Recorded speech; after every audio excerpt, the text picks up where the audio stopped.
അമ്മ എനിക്ക് ഉണ്ടാക്കി തരുന്നതിൽ എനിക്ക് ഏറ്റവും ഫേവറേറ്റ് ആയിട്ടുള്ള എപ്പോഴും ഫേവറേറ്റ് ആയിട്ടുള്ള ഒന്നാണ് വെണ്ടയും തക്കാളിയും വാട്ടിയത്.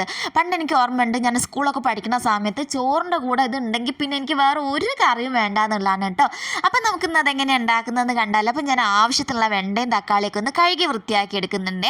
വെണ്ട എടുക്കുമ്പം പ്രത്യേകം ശ്രദ്ധിക്കുക, മൂത്ത വെണ്ട ആവരുത്, ഇളയ വെണ്ടയാണ് ഇത് ഉണ്ടാക്കാൻ ഏറ്റവും നല്ലത് കേട്ടോ. എന്നിട്ട് നമ്മളിതാ ഇതുപോലൊന്ന് കട്ട് ചെയ്തെടുക്കുന്നുണ്ട്. ഇനി നമുക്കൊരു പാൻ അടുപ്പിൽ വെച്ച് ചൂടാക്കുക. അപ്പോൾ കുറേ ആൾക്കാർ എൻ്റെ പാത്രത്തിനെ കുറിച്ച് പറയുന്നുണ്ട്, എന്താണ് പഴയ പാത്രം ഉപയോഗിക്കുന്നത്. വേറെ ഒന്നും കൊണ്ടല്ല, ചില പാത്രത്തിനോടൊക്കെ നമുക്കൊരു ഇഷ്ടം ഉണ്ടാവില്ലേ, അതുകൊണ്ടാണ് നമ്മളത് ഉപയോഗിക്കുന്നത്. അപ്പോൾ എല്ലാവരും ക്ഷമിക്കുക. ഇനി നമുക്ക് അതിലേക്ക് എണ്ണ ഒഴിച്ചു കൊടുത്ത് എണ്ണ ചൂടാകുമ്പോൾ കടുകും പൊട്ടിച്ചതിന് ശേഷം നമ്മൾ വെണ്ട ഇട്ട് കൊടുക്കുന്നുണ്ട്. പച്ചമുളക് നെടുകെ കീറിയതും കുറച്ച് വെളുത്തുള്ളി ചെറുതായിട്ട് അരിഞ്ഞതും കൂടി ചേർത്ത് കൊടുക്കുന്നുണ്ട്. എന്നിട്ട് നന്നായിട്ട് നമ്മളതൊന്ന് വഴറ്റി കൊടുക്കുന്നുണ്ട് കേട്ടോ. ഇനി നമുക്ക് അതിലേക്ക് നമ്മൾ ഈ തക്കാളി ചെറിയ കഷ്ണങ്ങളാക്കിയതും കൂടി ചേർത്ത് കൊടുക്കുക. എന്നിട്ട് നന്നായിട്ട് അതൊന്ന് മിക്സ് ചെയ്തെടുക്കുക. അതിലേക്ക് ഇനി കറിവേപ്പിലയും കൂടി ചേർത്ത് കൊടുക്കുന്നുണ്ട്. ഇത് നമ്മളെ വീട്ടിൽ തന്നെ ഉണ്ടായ കറിവേപ്പിലയാണ്, അതുകൊണ്ട് എന്താ പറയുക നല്ലൊരു സ്മെല്ലായിരിക്കും കേട്ടോ നമ്മളെ കറിക്ക് ഉണ്ടാവുക.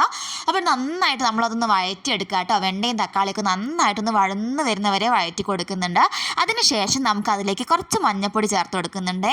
പിന്നെ നമ്മൾ എരിവിന് ആവശ്യമുള്ള മുളക് പൊടിയും കൂടി ചേർത്ത് കൊടുക്കുന്നുണ്ട്. വേറെ ഒരു മസാലയും നമ്മൾ അതിൽ ചേർക്കുന്നില്ല കേട്ടോ. എന്നിട്ട് നന്നായിട്ട് നമ്മളതൊന്ന് മിക്സ് ചെയ്തെടുക്കുന്നുണ്ട് കേട്ടോ. ഇനി നമുക്ക് അതിലെ പൊടികളുടെ പച്ച മണമൊക്കെ ഒന്ന് മാറി വരണം, അപ്പോഴാണ് നമ്മളെ കറിക്ക് നല്ല ടേസ്റ്റ് ആവുന്നത്. പൊടികളുടെ പച്ച മണമൊക്കെ മാറിയതിന് ശേഷം നമുക്ക് അതിലേക്ക് പുളിവെള്ളം ഒഴിച്ചു കൊടുക്കുക കേട്ടോ. നിങ്ങൾ വിചാരിക്കും പുളിവെള്ളമൊക്കെ ഒഴിക്കുമ്പോൾ നന്നായിരിക്കുന്നു, പക്ഷേ നല്ല സൂപ്പർ ടേസ്റ്റാണ്.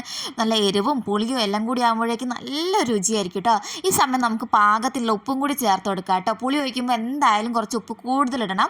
അപ്പോൾ നമ്മളിതാ ഒക്കെ ഒന്ന് വഴറ്റി കുറച്ച് സമയം കഴിയുമ്പോഴേക്കും നമ്മളെ വെണ്ടയും തക്കാളിയും വാട്ടിയത് റെഡി ആയിട്ടുണ്ട് കേട്ടോ. ഭയങ്കര ടേസ്റ്റാണ് കേട്ടോ, ചോറിൻ്റെ കൂടെയൊക്കെ കഴിക്കാൻ നല്ലതാണ്.